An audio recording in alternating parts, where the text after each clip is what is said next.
All right there, guys. Because it's nearly Halloween, I figured we'd do something actually on theme for a change. We're going to talk about zombies and zombie movies, maybe a little bit about zombie video games. I'm trying to think why I've started thinking about zombies specifically in the last few days.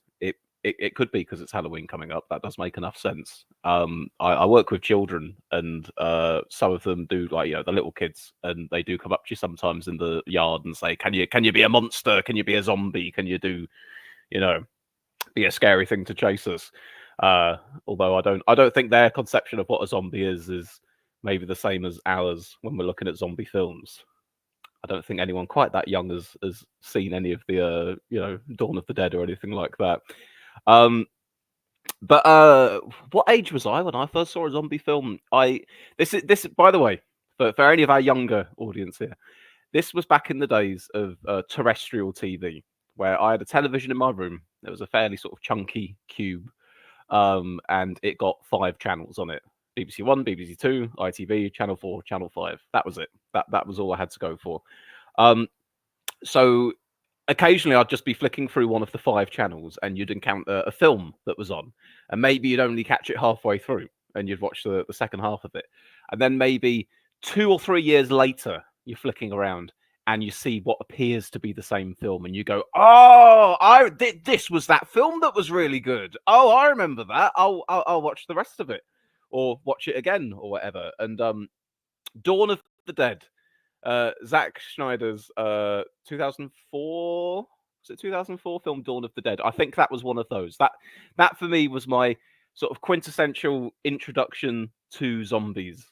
Was that film? So how old would I have been? About 10 if it came out in about 2004. Yeah, so about 10, I think, was the first time that I kind of became somewhat exposed to zombie films. Probably a little bit young to be seeing Dawn of the Dead, but hey, they broadcast it on TV. I had one. Um, and I think that one actually does stand up the test of time. Now, the thing is, most films that Zack Schneider's made, other than Dawn of the Dead, I've always kind of got into them going, "Oh, well, Zack Schneider's done it, and he did Dawn of the Dead, and I think Dawn of the Dead's really good, so maybe this film would be really good." And then I usually end up being disappointed. There was another zombie film we did, like Army of the Dead, I want to say it was called. That was not as good as Dawn of the Dead. Um, but I think Dawn of the Dead, first of all, it's a remake. It's a remake of a George A. Romero film. He's the one who sort of really set the ball rolling with the whole zombie genre as we know it. But it's a remake of a film that he did. And what it's got in common with the original is basically there's a zombie apocalypse going on. There's a bunch of people trying to survive. They see a big out of town shopping mall and they go, "Yeah, we'll hold up there. We'll barricade all the doors and windows. There's loads of stuff inside that we can have, all the clothes, all the food, all the, in other circumstances, if it wasn't a horrible apocalypse, we'd have a fantastic time hanging out in this shopping mall, just us. But instead, we're just gonna have to try and survive here for a while." And so that's what's in common between the original and the remake. But beyond that, totally different characters, different tone, all that sort of stuff. But I feel it's kind of like the quintessential zombie film for me, because it starts off during the time of the zombie apocalypse starting. Does that make sense? Did I construct that sentence well? I like films that actually show the decline of the society in the world, where the zombie apocalypse starts to happen, and you literally see it bursting out into the streets at the very beginning. And there's a really good opening sequence of Dawn of the Dead that does that, where you've got your young protagonist. She goes to bed with her boyfriend or husband, wakes up in the morning. There's like a little neighbor girl. Oh, spoilers, by the way, for a film that's been out 20 years. There's a little like girl who's like a neighbor or something, and she's like, "What are you doing in the house? You shouldn't be here." Oh, nope, she's a zombie. She bites her boyfriend, and she flees the house. And you literally, there's this whole, cars are crashing and buildings are on fire, and just absolute chaos is going on. And this is just the first like 10 minutes of the film, and it's going, yeah, she got back from a shift at the hospital late at night, goes to bed, everything seems normal, wakes up, the whole world has gone to shit. So encounters more people, ends up in a shopping mall. It's all about these people trying to sort of coexist, about how whatever well, there's a little bit of this. I'm not trying to say it's an incredibly deep social commentary film. It's not. But there's little elements of, who were you in the world before the zombie apocalypse? Oh, these guys were security guards. They used to be in charge of the whole mall, but now everyone sees them as just douchebags and ignores them. Oh, there's people from different backgrounds and stuff. And the film is basically just they are in the shopping mall. There's an ever increasing amount of zombies in the car park of this shopping mall. They're getting surrounded day after day after day. There's a dude in another shop across the car park from the shopping mall. He sells guns and ammo. He's got loads of that, but what he doesn't have is any food. So they have a little daily exchange where they'll hold up boards to each other, using binoculars to read messages to each other, like the people stationed at the shopping mall and the dude in the shop over. And they play a little bit of chess. They shoot a few of the people in the crowd that look like celebrities, but the guy's starving. So eventually they're like, we need to try and find a way of getting food to him. And I'm not gonna say any more about the plot points of this film, really. Because although I joked earlier, it's been out for 20 years. If there's any of you out there who haven't seen it yet, which is fair enough, some of you haven't, and you do want to see it, I don't want to tell you every single thing that happens in it, but surprise, surprise, as happy and as snug as they are in this shopping mall, circumstances require that they leave the shopping mall. What happens after that? Where will they go? Will they survive? I won't say any more than that, but I feel that is that's right up there, as far as zombie movies go. I think in sort of hitting up all the things that I look for, all the things that I really want. You see the decline of the society within the film. Primarily, it's about survival. Yeah. So that's solid. That's good. That's I'm holding that up as sort of like my gold standard, I suppose. And then I think in the same year as Dawn of the Dead, you had the release of Shaun of the Dead, which is the Edgar Wright film starring Simon Pegg and Nick Frost. And that is that's a fun film. And because it's Edgar Wright, it's a clever film as well. If you've seen Hot Fuzz, because I know there's this, it's known as the Cornetto trilogy. You've got Shaun of the Dead, Hot Fuzz, and I want to say The World's End. I don't think The World's End was as strong of a film. I think that like Shaun of the Dead is a great film. I think that Hot Fuzz is an excellent film. I think The World's End, or whatever it was called, is just it's okay.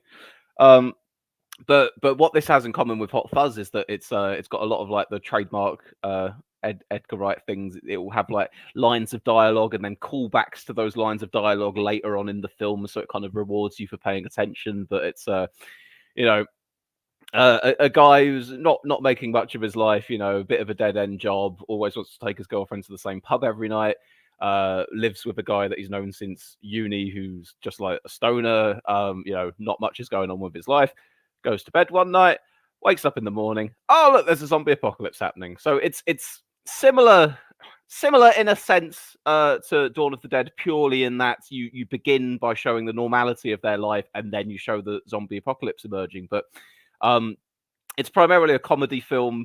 In the end, they decide the safest place for them to go is to this pub that Shaun's girlfriend absolutely deplores having to go to all the time. So they're just like, oh, where can we go that's safe? There's all these zombies there. We need somewhere that, somewhere familiar, somewhere that we can smoke at. This was obviously before the smoking ban, you see, dear children. Let's go to the Winchester. And that's what they do. And it's got Bill Nighy in it as well, playing Shaun's stepdad. So that for me is like, if Dawn of the Dead is up there as what I think is one of the best sort of solid zombie films, in terms of just what I expect from a zombie film, Shaun of the Dead I think is probably one of the best comedy ones. I don't think I've seen a better one or a funnier one. I'll take a few comments from the chat, by the way, guys. Lee Hallam says it's weird that there is a whole thing when up to the 1960s zombies were to do with voodoo on Haiti. Yeah, it was George Romero. From what I understand, who was the first filmmaker to sort of make the zombie as we know it today. Prior to that, the word zombie did have a slightly different context, a slightly different meaning. But then afterwards, it was like, okay, what is a zombie? A zombie is a person who's gone to a person who's died and then has come back to life with a thirst for killing and eating people. Lee also adds, I saw Shaun of the Dead at the cinema. It was so sad. His lovely mum. Oh, I know. Claire King says, talk about the Barbie movie. No, but my thoughts on Oppenheimer. So those are two that I've got very strong praises for. What I also want to talk to you about is World War Z. Now, World War Z is both a book and it's also a film. The book is written by Max Brooks, and I think it might just be one of the best things I've ever read. And I don't read much. So if I actually read an entire book or own that book, that really says something for what I think of it.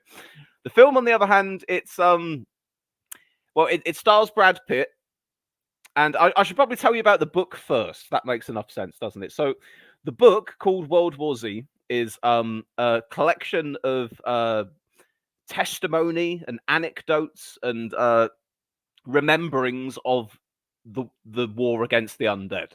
It's kind of set after this war has taken place. So what we would call the zombie apocalypse, they call it World War Z, or the war against the Zs. And it's set afterwards. They've won the war. The whole world was sort of, zombie apocalypse happens. Everyone turns into zombies. Last few pockets of survival. Society beginning to break down. Humanity actually pushes back and wins and beats the zombies in the end and begins to clear vast swathes of territory out where they can actually live once again.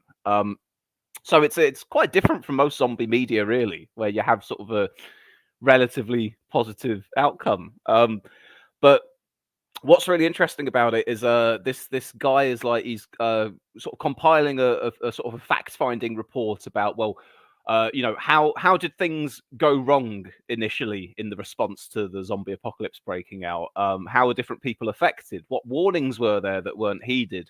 What were the military decisions taken that meant that it was difficult to fight the zombies at first? What changed in that you were able to beat the zombies in the end? How has the structure of governments and countries changed because of it? All of that. And the people that he goes and interviews, it's kind of in a chronological order of sorts. So it begins with him talking to like doctors in remote, kind of countries where, oh yes, there were patients presenting interesting symptoms and bite marks, and there was a village where people were terrified of their sick and they had them locked up in a barn and all that kind of stuff. And then it gradually turns to, oh well, you were in charge of the police force, or you were a politician who was in charge when the outbreak was starting and people were panicking and everything and buying up supplies and all. What advice did you give them? And what I love about this book as well is it will even have like different characters telling their own stories or being interviewed about what happened during the zombie apocalypse. They will all have different spins on it. The author doesn't just, pen them all as the same monotonous, person, but just in different experiences. There'll be like some guys who are like, oh, no, just because we sold a drug that we said may protect you from, scabies, not scabies, rabies. God, Attack of the Flesh Eaters. Because in the book they say, oh, it's called like African rabies or something before they go, oh, it's the zombie virus. So you have like someone who works for a drug company saying, oh yeah, we advertised this drug and we said it would protect against rabies, and it does protect against rabies. Obviously, the zombie thing didn't turn out to be rabies, but we didn't do anything wrong. And then you have like politicians kind of going, oh yeah, it was all the fault of those pharmaceutical people, but by God, we needed that drug. Yes, it didn't work, but it calmed everyone down for a little while and bought us some time. Lee Hallam asks, slow zombies or fast zombies? So I want to say, in the book at least, they are slow zombies. Although in the film, I think they're fast zombies. It's been a few years since I've seen World War Z, the film, but I think they're fast zombies in the film. Or are you asking me in general what my preference is, slow zombies or fast zombies? Because my answer is I don't really have a preference there, to be honest. I think when I was younger, I used to say fast zombies because they pose more of a threat and they seemed more dangerous. Oh, you can just outrun a slow zombie, whatever. But I think actually presented in the right way, either can be equally terrifying. So yeah, World War Z. The difference with the film, I think, is that it didn't go through. I mean, it would be hard to make a film of the book in a traditional narrative way. because it would have to involve a load of flashbacks or a load of sequences from the past or something like that. So they obviously altered it. But the problem is they altered it a little bit too much in that they took the title World War Z and they went, that's brilliant. We love that. Let's trash everything else that was in this book and make a Brad Pitt action film about zombies taking over the world. And I think in terms of tone, in terms of feel, in terms of certain plot points, almost World War Z almost feels more like a disaster movie than a horror zombie movie. If anything, more than anything, it's an action movie. That should be said. It's an action film, but I think it almost feels like a disaster film. Like it's probably got more in common with like 2012 or something like that. It just so happens that the disaster that's affecting mankind isn't, climate change or Day After Tomorrow chilly vibes or twisters or tornadoes or whatever. It's zombies, and everyone's having to deal with the zombies, But the one thing I'll say for the film is it's got some nice sort of action set pieces and sequences. Anything that involves like a bunch of people panicking trying to get out of cars gridlocked in the New York street. It doesn't matter whether it's zombies coming for you or a giant wave coming for you or whatever. That's always fun. But I think it's missing a few too many of the elements that really make other zombie films good. And I think that you've got a slight issue, I think, of Brad Pitt sort of main character plot armor, where you kind of go, well, I know he's going to be fine because this is a film starring Brad Pitt. They're not going to have him die at the end. Whereas other zombie films, you genuinely don't know whether anyone or everyone or what will survive until the end. But I would strongly recommend the audiobook for World War Z. I'm pretty sure you can find it on YouTube if you just give it a quick search. It's quite a few hours long, but it's such good background listening. Once you get into the rhythm of what you're listening to and you're like, oh, okay, the guy's going from person to person to person. They all tell a little story about what they were doing during the apocalypse that's about a chapter long or so, and then he moves on to the next person, and slowly you build up a picture of the whole war against the zombies from all these different angles. So that's really good. Lee adds, but as we age, we prefer the ones we might have a chance to get away from. Absolutely. And says, before zombies, I think Day of the Triffids had the same dynamics. It just lacks people becoming plants. Is that so? A similar sort of thing, except it's just March of the plant people, plant monsters. A few more films that I wanted to mention. At first, I thought about, maybe I could edit together a fancy top 5 video or whatever, but I think it's better just to chat to you all and be able to go more in depth. So it was mentioned in the chat earlier on, 28 days later, which received a sequel 28 weeks later, and I believe they've now just wrapped filming on 28 years later, starring Cillian Murphy or Cillian Murphy, whichever is the correct one. And that one's a really grim, dark film. It's fairly low budget by the standards of most zombie films. The opening premise will be familiar to those of you that have seen the TV show The Walking Dead. Person is in hospital. Person is in coma in hospital. Person wakes up from coma in hospital.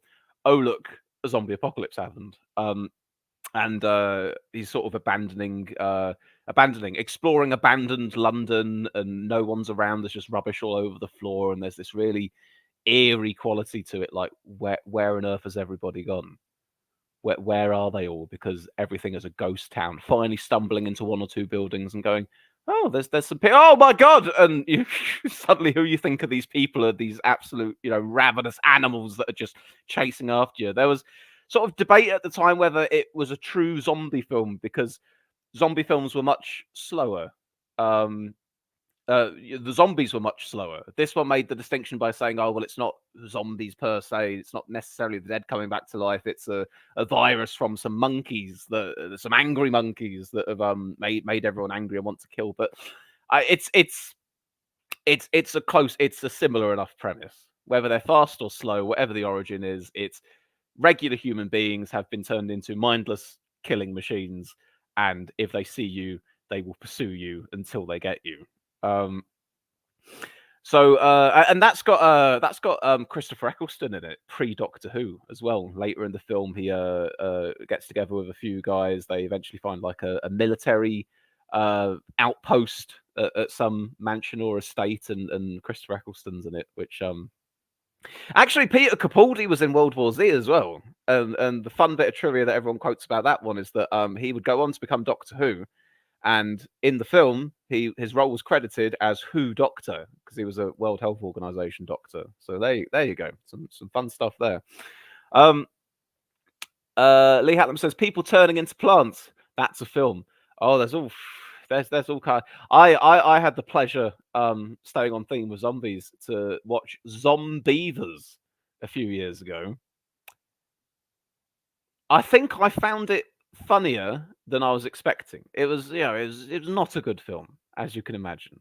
It was about zombie beavers, as you can imagine. But there was something about the comedy in it that was just kind of offbeat enough that I was like, yeah, I'm vibing with this. I'm not watching a good film. This is a bad film, but I'm just about enjoying it.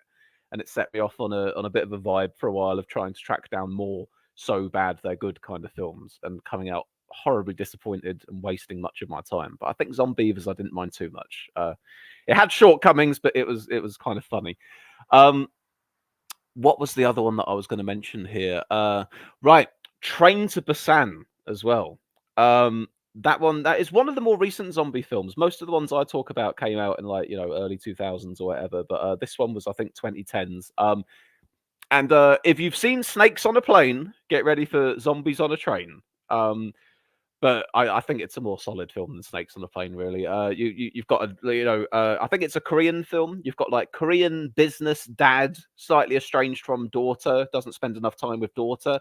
He and daughter go on train together to place. Can't remember why, can't remember the reason, but they go on a train together.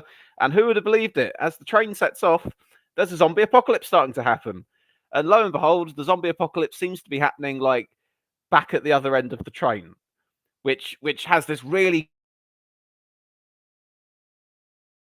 dynamic to it, which is the left-hand side here because it's flipped. If you imagine this great big long train here, you've kind of like got the zombies say at the back of the train, several carriages of the train, and throughout this train journey, the zombies are slowly forcing their way up through each carriage, eating their way through carriages full of people at a time. And you've got all the things you'd usually imagine within a zombie film set on a train as well. So it's like train toilets, people hiding out in there. Can they try and separate the carriages by kind of blocking them off against each other, all that sort of stuff. But the way that the zombies move in that film, man, the sort of their bones and bodies just kind of contort and twist, and it looks like they're popping in like a Michael Jackson music video sometimes. But it's so unique the way that I see them moving compared to say the 2000s zombie films. And I think they had an interesting. I'm trying to remember now. It's been a few years since I've seen it, but I think they had an interesting thing where the zombies were inactive in the dark but active in the light or something like that. So anytime that the train went through a tunnel, the zombies all just kind of froze and become sort of pacified for a little bit, and provided you weren't making too much ruckus, they kind of wouldn't notice you and then come back out into the daylight. Lee says there is a New Zealand one about zombie sheep, black sheep. I have seen that. I can't remember if I think it was particularly good or not. I obviously didn't think it was amazing because I would have remembered that and I'd be singing its praises. Ambient Wave says, "What's your favorite Romero zombie movie?" Mine's Dawn of the Dead, 1978, the one in the mall. I was just talking about the remake a little bit earlier, actually, the 2004 Dawn of the Dead. My favorite Romero zombie film is Day of the Dead, which is the one that I think came immediately after Dawn of the Dead. I think I've spoken about Day of the Dead in a stream on the channel forever ago. Whether that stream's still available to watch or not, I don't know. But Day of the Dead, I think, is my favorite. It's a very now. I'm going to recommend it, but compared to nearly all of the other films that I've talked about so far, for people who might only just be kind of passively into watching zombie films or whatever, Day of the Dead is a much slower burn. It's a much more. I don't like to use the word boring because I love that film, but it's got a very gradual pace to it. It doesn't ramp up and have everyone getting killed by zombies, a third of the way through the film. It takes its time.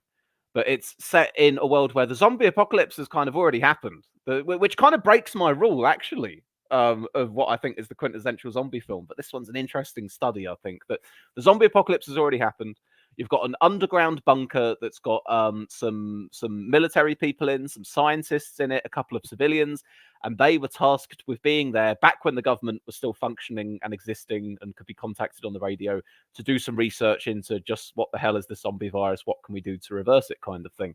And there's already tension between like the guys who are part of the military wing of this installation versus the scientists. Obviously, the scientists and their research is the reason that they're there, but the military guys and the fact that they have guns are the ones keeping them all safe in theory. And, you know, military guys want some proof from the science guys that what they're doing is worthwhile. So it's a proper pressure cooker that kind of eventually boils over. And you won't be surprised to hear, inevitably, yes, the underground base is overrun with zombies. I'm sorry, that was always going to happen. But it's I can't find the words to describe that film. It's quite an old one, I think. I want to say it was made in the late 70s or early 80s. So old by the standards of most of the films that I've been talking about so far. But one of the most impressive things about that film, honestly, is the score. And I don't say that about many films. Most films I hardly even pay attention to the music or the score. But the Day of the Dead score is something unto itself. It's and you can listen to it on like YouTube or Spotify if you go search for it, and you'll get a feel for it. But I'd recommend just watching the film instead. It sets the whole tone and atmosphere for the film. There are these riffs and motifs that come back time and time again in all these different scenes that kind of build up and build up this tension, and you have these elements of sort of like impending doom and bad things happening, and then sort of like these slightly lighter, breezier kind of moments where you think, oh, maybe humanity will be okay, and then dun, dun, dun, dun, dun, dun, comes back again. Average Joe says, I haven't seen Day of the Dead. I'll put that on the list. Yes. Oh, all I'll say is that I think there has been either a remake or a reboot or whatever. There's another film called Day of the Dead that's come out an awful lot more recently. So the Day of the Dead that you want is George A. Romero's Day of the Dead that probably came out round about the early 80s. That's the one that I'm recommending. As I say, it's a slow burn of a film. It takes a while to get going. But if you get yourself invested in, you know, the characters, and there are actually characters in this film, then you'll get something out of it there. And a zombie who they're trying to teach to be more human, called Bub. Did I have any more on my list that I wanted to talk about there? I say list. It was the top of my head, but I've been thinking about this all day, what I was going to talk about in the stream today, and I thought zombie films. I'm passionate about zombie films. We should give an honourable mention, I think, to Resident Evil and the Resident Evil films. Based off of, well, I say based. That's a loose word. That's like a World War Z kind of word. They are based off of the video games of the same name, the Resident Evil games, which are good games. I enjoy the Resident Evil franchise in video game form. The movies, there have been like 6 or 7 of them, and I feel like they get worse with every single one. Genuinely, I think the first Resident Evil film is pretty good. It's pretty good. There's you've got a mansion. You've got a woman who wakes up with amnesia. There's this like SWAT team that arrive, and it turns out that she's been taken down to the secret scientific lab underneath the mansion where they've been working on all these different biochemical weapons, including what becomes the zombie virus. And she's sort of piecing together what her role in all of this was. And at the same time, they're going down there to kind of go, oh, what's gone wrong here? The whole base was shut down and we stopped hearing from them, and it's all been locked down and quarantined. We need to get in there and boot everything back up and see what's gone wrong. Turns out the AI computer that runs the base kind of went, oh yeah, everyone here has been affected by the zombie virus, so I've locked everything down so none of the zombies get out. So the place is full of zombies as they try and penetrate further and further down into the center of this thing. Got all the zombies to have to fight, and some actually quite badly aged CGI monsters as well. Yeah, no, I think of the Resident Evil films, I think my least favorite part is probably the CGI monsters. I kind of wish it was all just zombies a little bit. But that is it's a solid enough film. I don't think it's one of the greats when it comes to zombie films, but it's solid enough. I enjoy revisiting it every few years. The sequence, there's a sequence where they've got to get to like the computer mainframe room or whatever, and there's this hallway with these lasers that are going to slice them. And I maybe some of you haven't seen it. I don't want to spoil it, but that's such an imaginative and inventive way that they go about doing that sequence, and it always stuck in my mind ever since I watched it. But then you had the second Resident Evil film, and the third Resident Evil film, and the fourth Resident Evil film, and the fifth Resident Evil film. And let me put it for you this way, okay? You had Resident Evil. The second one was called Resident Evil Apocalypse. The third was called Resident Evil Extinction. Now, if you think you're going to Apocalypse to Extinction, there's not really much further you can go after that, really. And actually, as far as the franchise of films went, they really shouldn't have been much further that they went. And yet they continued on. You had Resident Evil Afterlife, Resident Evil, I want to say Retribution. Don't quote me on that. Resident Evil, the final chapter, the last chapter. I could sit here and talk for a very long time about the Resident Evil films. There are an awful lot of problems I have with those films. And yet the problem is I never quite know. I think it's round about the third film. I usually, if I'm doing a rewatch of the Resident Evil films, I stop after Extinction, because the rest just I can't deal with. It's not fun to watch. They do get worse with every film, but the first three are just about entertaining enough that I can stick with them. Maybe not the rest. Let me check a few more comments here. It was awful, but starred the bloke from Flight of the Conchords, says Lee, talking about Black Sheep, I think. Average Joe says, not a film, but the Kingdom series. Oh, my goodness, Joe, thank you so much. Thank you so much. But the Kingdom series set in Korea was really good. Action scenes are amazing. Yes. I've been so hung up on zombie films here. Hang on.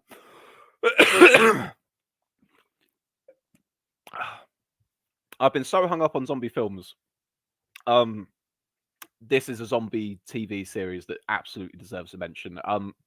It's set in sort of I want to say sort of like feudal Korea, if that exists, like Korea from 3-4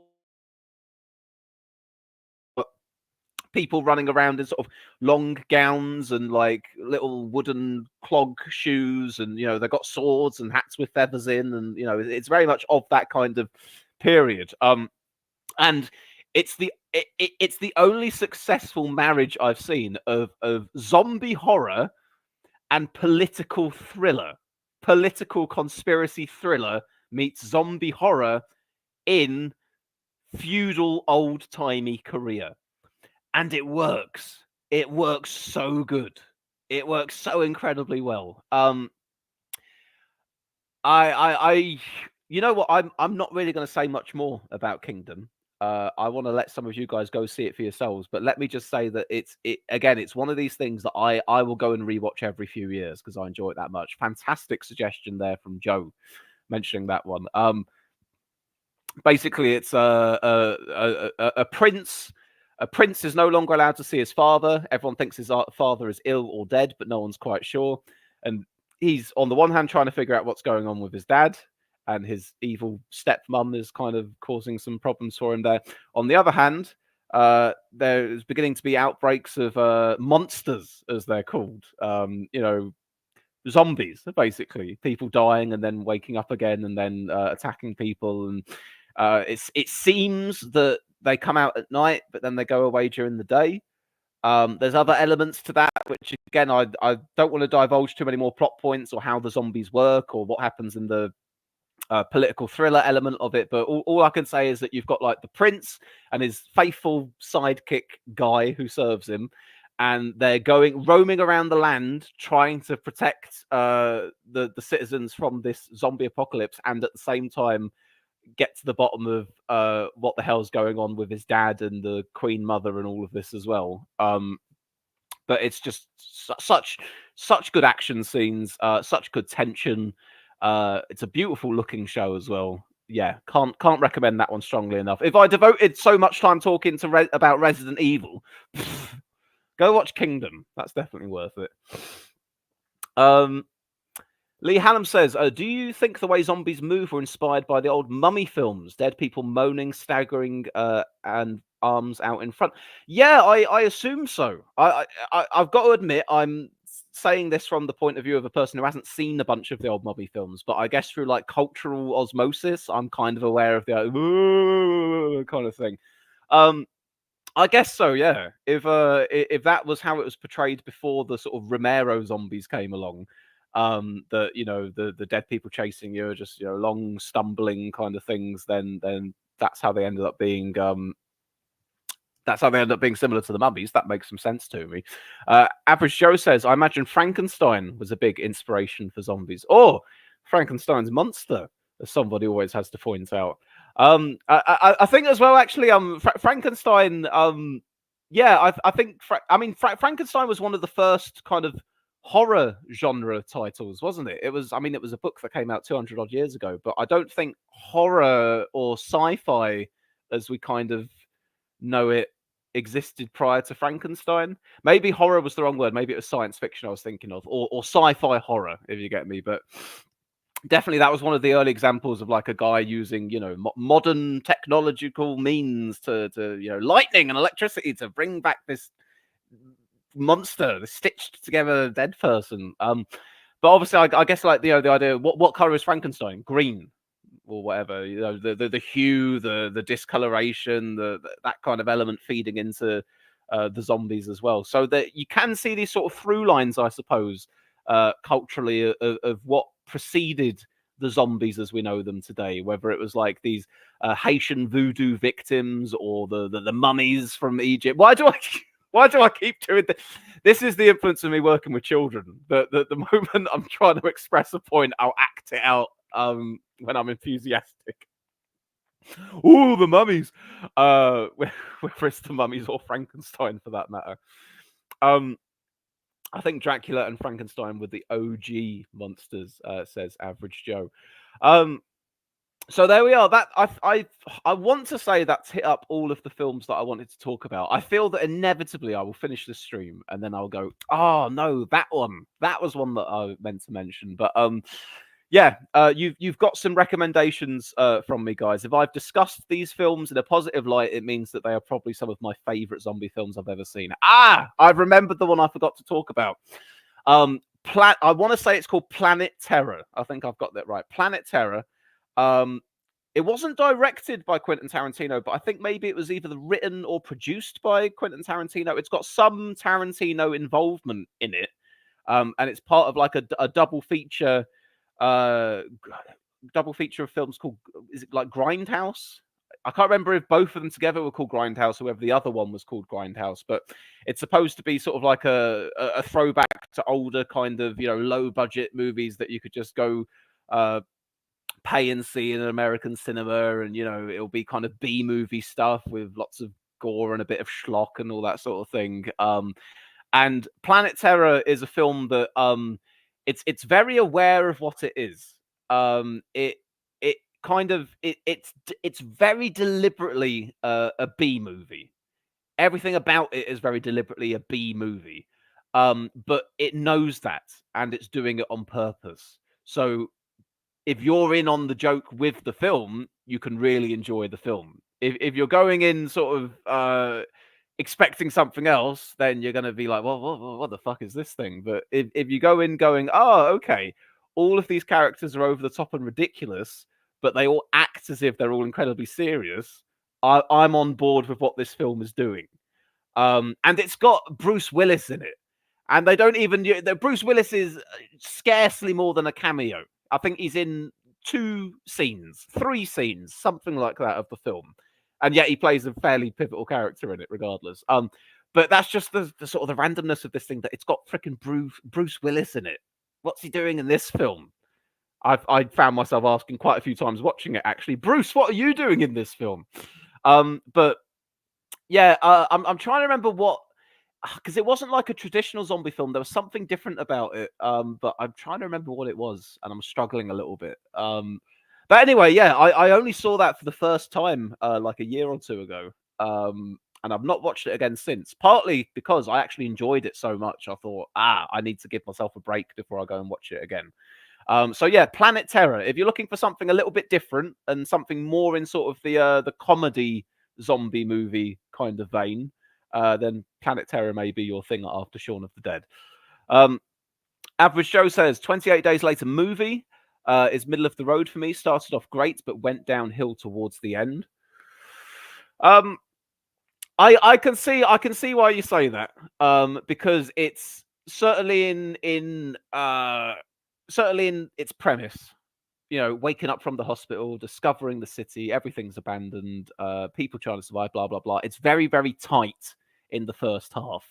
And then you get your band of survivors together, and then they go off in the car out to the countryside where it's perceivedly safer, and then they spend the final act of the film stuck at a military like outpost where Christopher Eccleston's there bossing everybody around, and you're kind of like, where are we now? What are we doing here? So yeah, I get what you mean with that. I think it still stands pretty highly for me. I think because it's a film that I've always really enjoyed ever since it came out. But I can appreciate the point where you say it goes downhill towards the end. I wouldn't go as far as saying it goes downhill towards the end, but I certainly think that it's much tighter in that sort of the application of the premise of 28 Days Later in the first half, in the beginning. And then, in theory, the film could have gone in any number of different directions from where it started, and in the end, it chose the path that it ended up going. But I still think it's a more solid film than 28 Weeks Later. 28 Weeks Later has it's got an amazing opening sequence where there's a bunch of people who are like in this boarded up house in the countryside that they've clearly been in for weeks or months or however long it is, maybe 28 weeks, who knows? No, maybe less than that. But that they've been in there for absolutely ages, and they're like, eating really quietly by candlelight and blah blah blah, and they've been there, absolutely ages, and then suddenly, zombies, and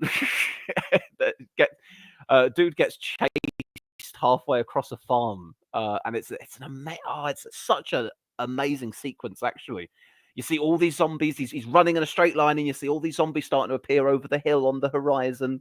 Like literally sort of mirroring the direction he's running in, and they're all diverging in towards him. It's